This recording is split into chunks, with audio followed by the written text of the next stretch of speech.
I'm glad you started with the first point, which is quite important for a lot of parents to know, is a fine balance between co-curricular activities and the academic excellence. So how are you trying to manage and find a balance between these two at Manav Rachna? So can you elaborate more on the importance of curriculum in these aspects? Hi, welcome to Slate, your very own school search engine that helps you find the best schools for your kid based on various filters and parameters.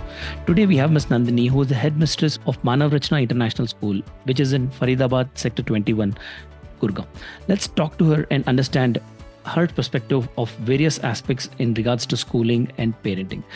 To begin with, a lot of parents keep searching for good schools for their kid, and they tend to measure a school on various yardsticks.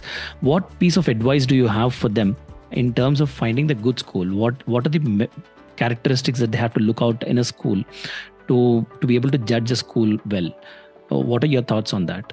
If I look at it from a parent's perspective, I would say a fine balance between scholastic and post-scholastic, right? Very, very important for an overall growth of the child, that the school provides a curriculum that accelerates the growth in every aspect, not just the academic growth, but also an overall growth, which can be brought in through a variety of post-scholastic activities as well, right? So a very fine balance between scholastic and post-scholastic, I feel, is what any good school should provide, first thing.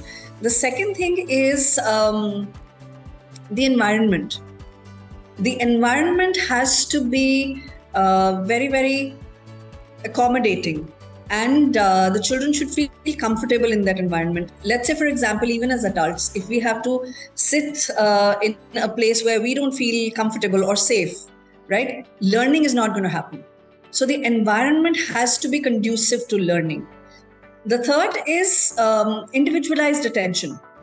It is very important because every individual has their own strengths and weaknesses, has their own capabilities. So their individual differences have to be taken into account, and individualized attention should be given to each student.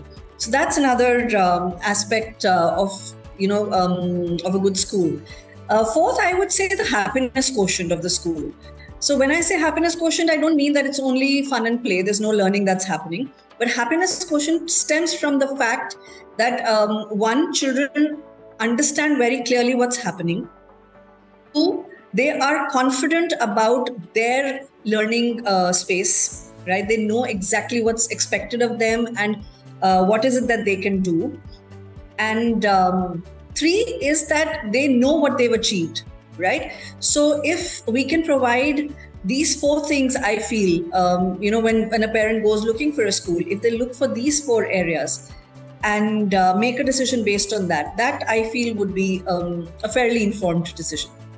Got it. I'm glad you started with the first point, which is quite important for a lot of parents to know, is a fine balance between co-curricular activities and the academic excellence. So how are you trying to manage and find a balance between these two at Manav Rachna in your particular school? So at Manav Rachna International School, Sector 21C, Faridabad, we have been able to strike a very fine balance between scholastic and post-scholastic. So we do strive for academic excellence, that goes without saying. And we prepare our students likewise, right? Besides the curriculum at school, which of course, when it's assessed and evaluated, that's done at the school level. But we go over and beyond that in terms of analyzing the academic excellence for our school, where our students participate in standardized examinations, which are conducted by external organizations. And how our students fare in those examinations is what we take as the standard for academic excellence for our school.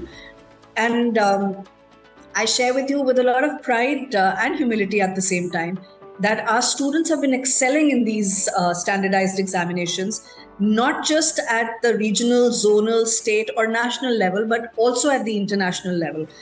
Students have been achieving rank 1, rank 2, rank 3, very high ranks, international ranks in these standardized examinations, which goes to, which bears evidence to the fact that academic excellence is something really work very hard on in MRIS 21C. Having said that, in today's day and age, it is not just academic excellence that will get you where you're supposed to be, right? So if you want to carve out a place for yourself, there is a lot more that comes as a package for personal development and growth. So that's where co-scholastic brings in a lot of value, and plenty of co-scholastic activities that we have here at school at MRIS 21C, and focusing on skill development, not just activity for the sake of activity, but focusing on skill development. So these are skill-driven, age-appropriate activities that we work on, and very, very well integrated with our scholastic curriculum. So in fact, I would like to mention here that MRIS 21C has been awarded in the past year for maintaining a fine balance between scholastic and post-scholastic. So there is no limit to the kind of activities that we have as far as post-scholastics is concerned, and very well integrated across the curriculum is how we go about with it. And it is also through these post-scholastic activities that we and the various celebrations that we have at school that we instill various values in our students. That's something, again, very deep-rooted at Manav Rachna. So at MRIS 21C, we work with children in a way where their spiritual and their soulful growth can also be taken care of. So taking care of all dimensions of the development of a child, and so therefore overall development of a child gets taken care of through these areas. Got it. While the school have a great vision and mission in terms of balancing these two, I think its curriculum also plays a very important role to allow this to happen. And CBSE in Manav Rachna that you're following has that scope. So can you elaborate more on the importance of curriculum in these aspects? So yes, Manav Rachna follows the CBSE board. And the good thing about the CBSE curriculum is that it is very profound in its conceptual base, right? It provides in-depth understanding of concepts, and with adaptations to the curriculum, with NEP coming in now, which brings in a lot of enriching aspect of integration, and a very, very strong base of math and science coming in, along with focus on languages. So that, of course, is a very strong point of the CBSE curriculum. And the good thing about CBSE is that it is one of the curriculums that is acknowledged across the globe. So wherever across the globe you go, you do have schools that recognize CBSE as a curriculum. So that's a very important aspect of CBSE. Got it. And before we wind it up, what parents are very keen to understand is the kind of infrastructure that Manav Rachna has to support all these activities, be it the co-curricular activities or the academic excellence that you're trying to pursue for every child. So how do you think the infrastructure that you have is aptly supporting this entire mission for the overall development of the kid? And when I say infrastructure, it could also it would also include the technical advancements, technological infrastructure that you have in your school. At Manav Rachna International School Sector 21C, the kind of infrastructure that we have supports learning in every possible way. So, all areas of the curriculum and all post-scholastic areas are taken care of in terms of the infrastructure that we have. So if I start with, let's say, for example, sports, there's indoor sports rooms that we have the sports turf, we have a table tennis arena, so that's being taken care of. If I talk about performing art, we have areas like crescendo and moves and mudras that children can access for music and dance. We have Picasso's arena, which has been created in a manner that actually brings out the creativity in students. So that's our art and craft room. Computer lab, of course, that's where the technological learning happens. Most of it, not all of it, but most of it, because a lot of it happens in the classrooms as well. Then we have the future skills lab, That's an element that is unique to Manav Rachna. And we have the Future Skills Lab, wherein the core domain of future skills and sustainability, a much loved subject by the students, is taken care of. The Science Lab, of course, and the entire school, the way the classrooms have been set up, the infra is such that it actually engages the child in learning and wants to bring out that that excitement in students to learn. Okay, so technology is integrated into the learning routine, right, in various ways. One is that we create conceptual capsules for our students, which help in their learning process. And we follow an inquiry-based learning approach here, right? So for that, there are a lot of projects that we require our students to make. And these are technology aids them there, where as far as research-based projects are concerned, which are also part of their assignments. For these researchers also, they use technology, and integrating technology with other subjects is an integral part. So IT integrated with languages, or IT integrated with science, or even with social science for that matter. So integration here is a key aspect where, and at a time we integrate a minimum of 3 subjects. Great.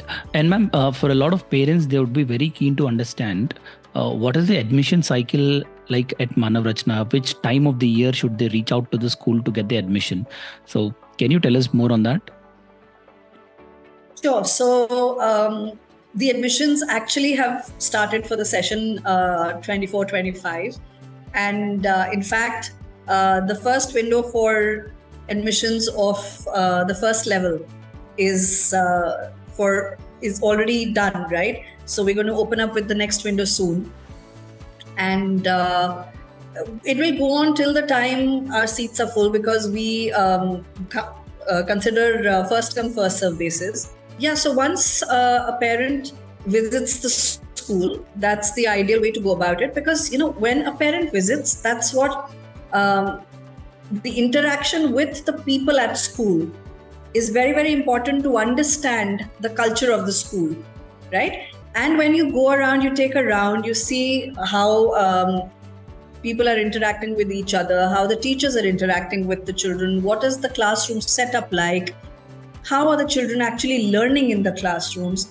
That's when you get a true picture of a school. So the first step ideally should be to go for a school visit. And from there, once parents visit, the next step is to register, right? They register online. It's an online registration. They register online. And from there, we take the admission process forward.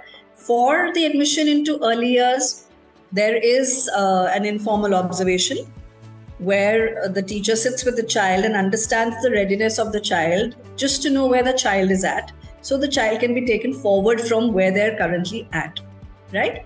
And of course, the final step is our principal's interaction with the parents, right? After which the admission formalities take place. Now, this is for early years.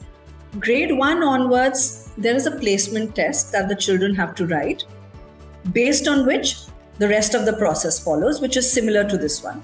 So instead of the observation, there's a placement test. So yes, that's the admission procedure. Fantastic. A lot of insights about the school and your thoughts on various aspects will be of great help for a lot of parents who are looking for good schools in your locality. Thank you so much for coming forward and giving us your time, ma'am. We'll have a lot more to chat about in our forthcoming videos, and we look forward for those sessions.